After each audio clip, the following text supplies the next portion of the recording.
Leto sa oficiálne skončilo a s ním aj ponuka koncertov Popradského kultúrneho leta. No po piatkovom vystúpení The Italian Bee Gees ešte nebolo tak úplne vymaľované. V nedeľu bolo ešte raz na námestí rušno. Dýchová hudba Tatramat z Matejoviec oslávila storočnicu, a to promenádnym koncertom.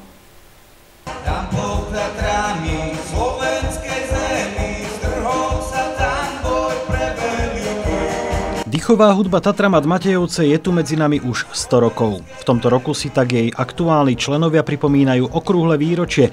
Nevyšlo to v tradičnom termíne, no oslavy na pódiu boli v nedeľu v rámci záverečného podujatia festivalu Popradské kultúrne leto. Prvé vystúpenie Matejovskej dýchovky bolo 1. mája. 1. mája máme takú tradičnú akciu po Matejovciach, takú dobrovoľnú. A vtedy sa nám to nepodarilo, ale tak sme boli radi, že sme dostali ponuku hrať na záver kultúrneho leta Popradského a tak trošku sprezentovať našu dýchovku. Táto dýchovka bola založená už v roku 1921, no na prvé vystúpenie čakala až do spomínaného 1. mája 1924. Celé roky nadšenci dýchovky v Matejovciach držia tradíciu pri živote, no chcelo by to omladiť. Chcelo by to, aby bol priemer vekový nižší v dýchovke a tým je zaručené, že dýchovka bude trvať ďalej.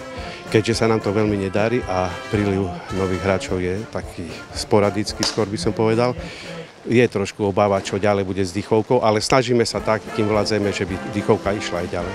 Momentálne je v tomto zoskupení približne 15 členov, starší i mladší, a všetci majú niečo spoločné. Toto tu všetko sú postihnutí ľudia dýchovkou a tým vlastne, že sme takto postihnutí, sa snažíme spolu vychádzať veľmi dobre. Nemusíme sa snažiť, sme priatelia, veľmi dobrí priatelia, naše manželky chodia s nami kdekade, takže v prvom rade tá partia robí dýchovku, v druhom rade radosť z muziky a v treťom rade, že máme sa kde realizovať v tom našom dnešnom uponáhlanom svete. Pritom repertoár sa tiež dobou mení a Matejovská dýchovka v ňom hľadá kompromisy. Na námestí zaznel prierez tvorby od 30 rokov až po súčasnosť.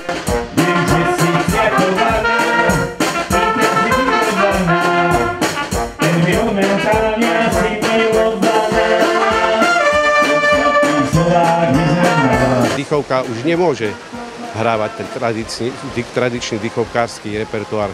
Museli sme sa prispôsobiť rôzne, upravujeme si skladby, my si sami, ja upravujem skladby, potom upravuje nám Vlado Andraš skladby zo Svitu a hrajeme tie pesničky, ktoré ľudia chcú počuť a ktorých to baví. Preto aj na námestí v nedeľu zahrali členovia dýchovky napríklad Kandráčovcov či dokonca Metaliku. Matejovčania však spolupracovali aj s kapelou Smola a Hrušky. Bola to dýchovkárska všehochuť a ľudia, ktorí navštívili Medzikostolie, sa takto veselo rozlúčili s popradským kultúrnym letom.